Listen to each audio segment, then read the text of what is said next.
Breaking new developments in a decades-old murder case tied to America's deadliest serial killer, Samuel Little. Lake County's Jane Doe could be one step closer to getting her name back. 19 Investigates has learned more DNA samples have been sent out for testing to identify her after we started asking questions. Back in 2019, the analysis didn't yield enough DNA for forensic genetic genealogy. Cuyahoga County Prosecutor's Office told us that.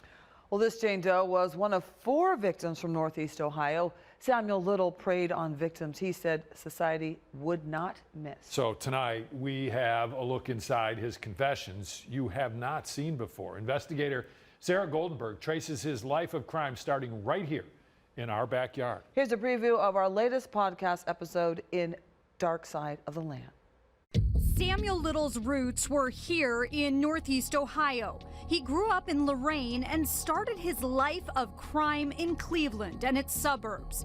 Even when he grew up and left, he always came home, several times to kill. We dug through old police reports and case files to trace his steps. How did he become what the FBI calls America's most prolific serial killer? Once LAPD detectives cracked 3 of their cold cases with DNA evidence pointing to Little, the FBI got involved and noticed a pattern nationwide. Texas Ranger James Holland then developed a relationship with Little, ultimately leading to dozens of confessions. Here's an excerpt from our podcast. And as always, Sammy, who steers the boat? You want to go back, you just say, I want to go back to my hotel room. You don't want to talk. Whatever Sammy wants, Sammy gets. You are the captain of the ship, my friend.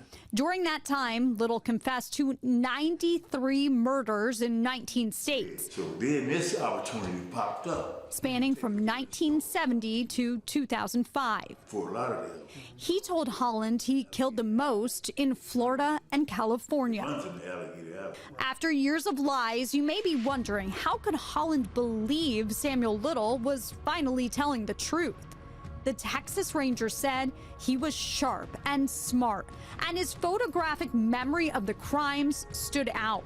Little started drawing his victims from memory. They're frozen in time, exactly the way he remembers them.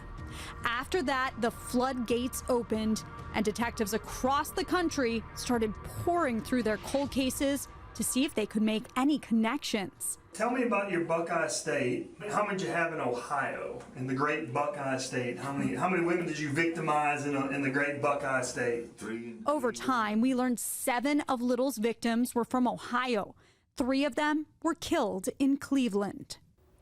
I watched hours of interrogation videos showing Samuel Little loved to talk to his hometown detectives and prosecutors. Find out what secrets they uncovered, showing how Little got away with murder for so many years in our podcast. Sarah Goldenberg, 19 News.